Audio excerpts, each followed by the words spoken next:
In the desert, a man awakens. He's parched, he's ragged, he's got a headache, and he has no memory of where or who he is. Yo, cowboy! The man quickly gets up as he's approached by another. He looks for a weapon, but has none. In fact, he's only wearing underwear, which has inevitably left him sunburned. Hey! The newcomer hops off their horse to mosey on over. You recognize me? Nick. Yeah, and who are you? Barry. And how many times have we been through this? Barry doesn't say anything. Seymour's gonna skin you alive. I hope you know that. Meet the first two members of our cast, Barry Bullet and Native Nick. Nick hands Barry some spare clothes, then reminds him that, as a sheriff's deputy, he should really get his drinking problem under control, to which Barry responds, Never. Nick mentions rumblings of bandits afoot in the area, while Barry starts to get his clothes on. But suddenly the two are interrupted. It's an ambush.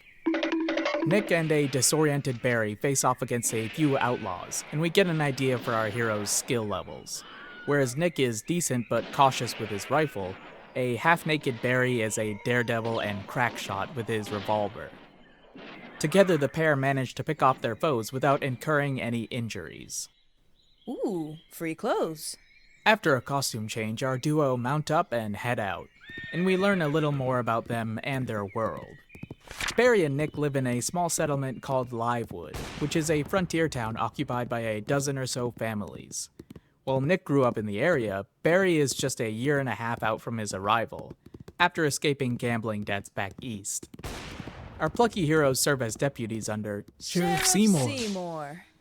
Jesus Christ, Barry. You fall off the wagon again? Never got on, sir.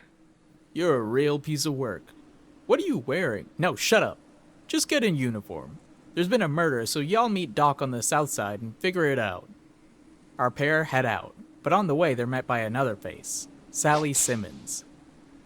Barry, when are you gonna stop beating around the bush and ask for my hand? As soon as I become sheriff, which isn't likely to happen anytime soon.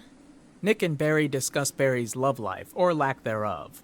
Our protagonist has been hunted by various women from Livewood and the surrounding towns, but hasn't picked any of them.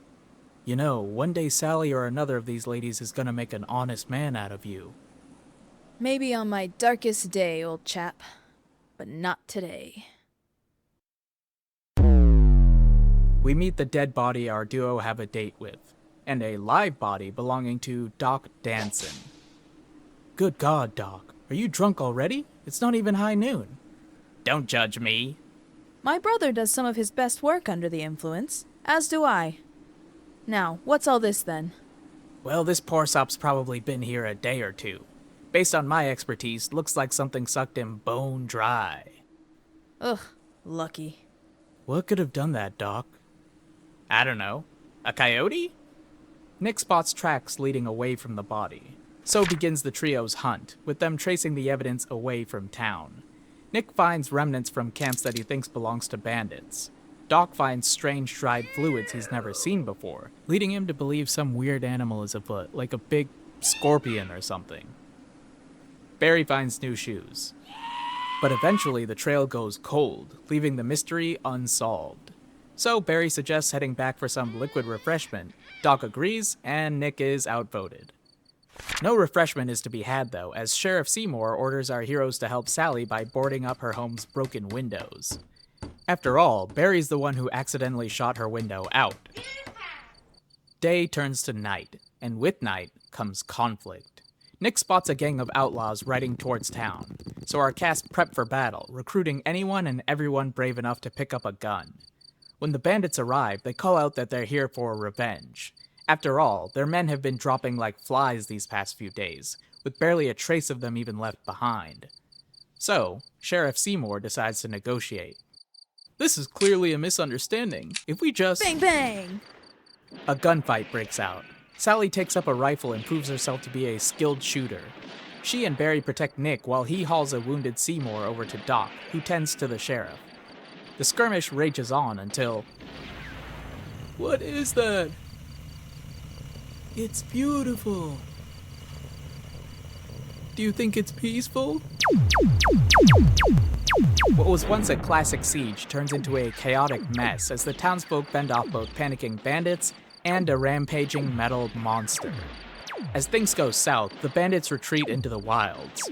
Doc is cornered by the metal giant, but Nick spots a weakness in the beast's exoskeleton. Barry exploits it with a crack shot, forcing the monster to also retreat, and saving the townsfolk. For now. The town spends the night recovering. Seymour keeps the peace while Barry and Nick do rounds to check up on people. Eventually morning comes, and with it rain, light, and lightning. Our gang regroup at Sally's house.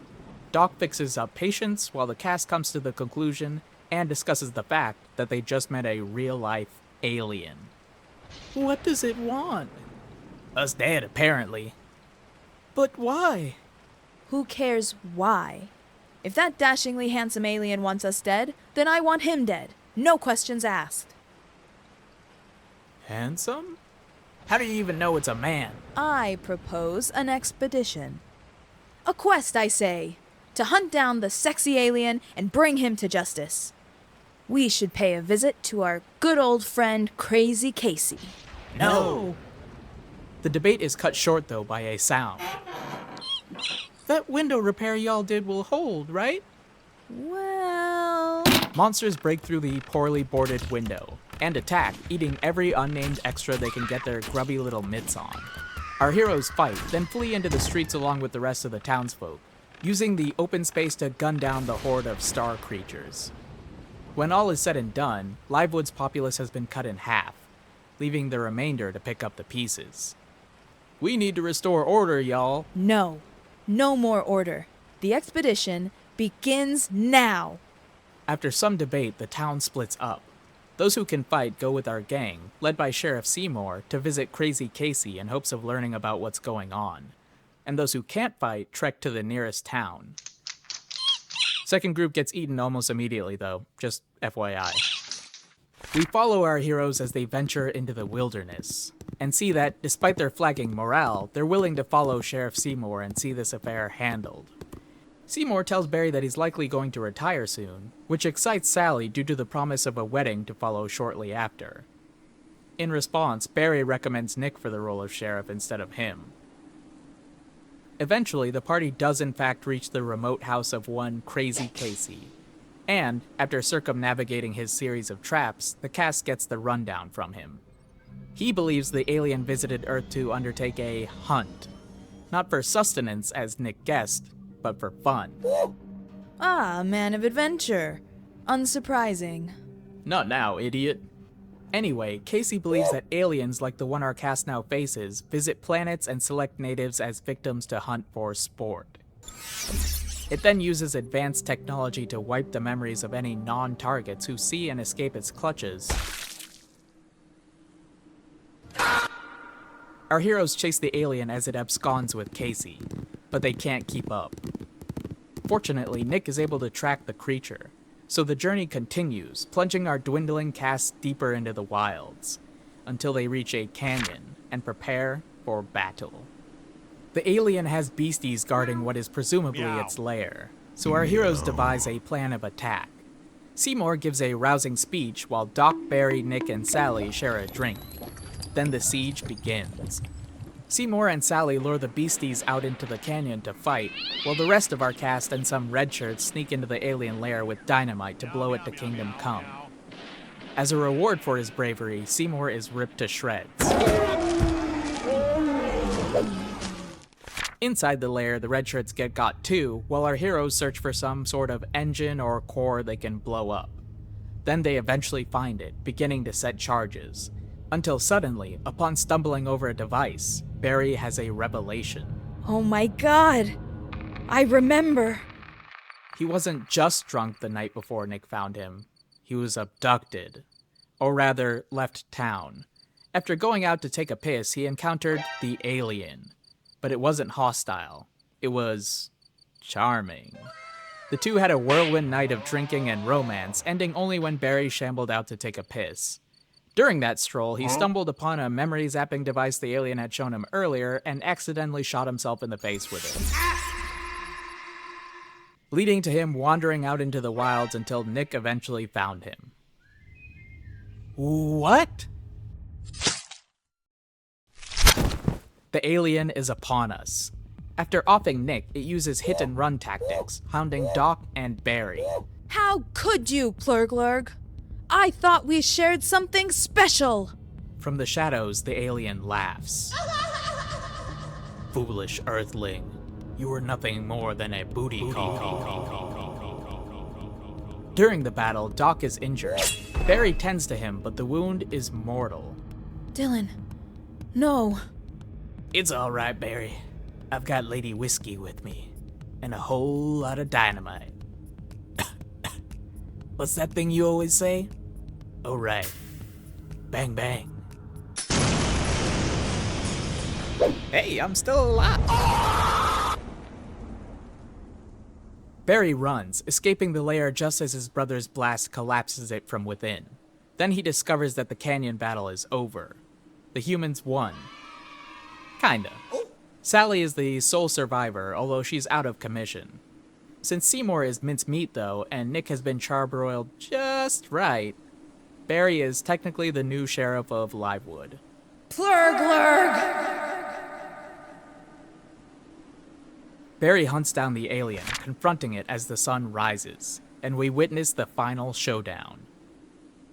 You should have let me go, you beautiful fool. Now I must end your life. Thing is, I might have let you go, Plurglurg, but you exploded my brother. In the aftermath, a recovered Sally runs up to embrace an exhausted Barry. You did it! You really did it! And now that you're the sheriff, we can get married and have kids and live happily ever after. Yay. Yay?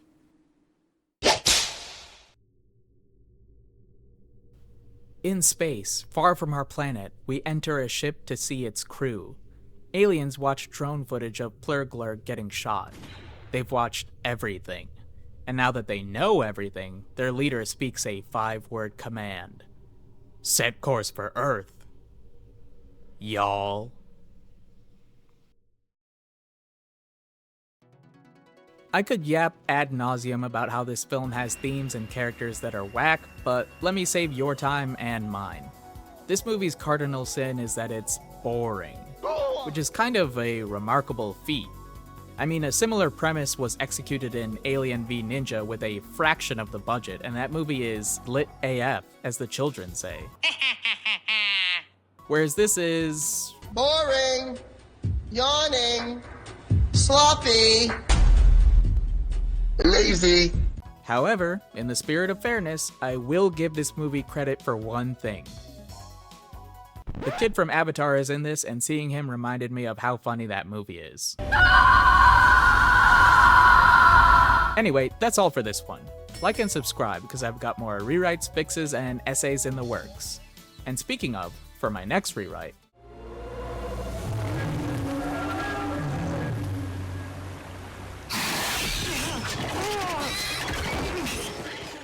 Until then, though, cheers.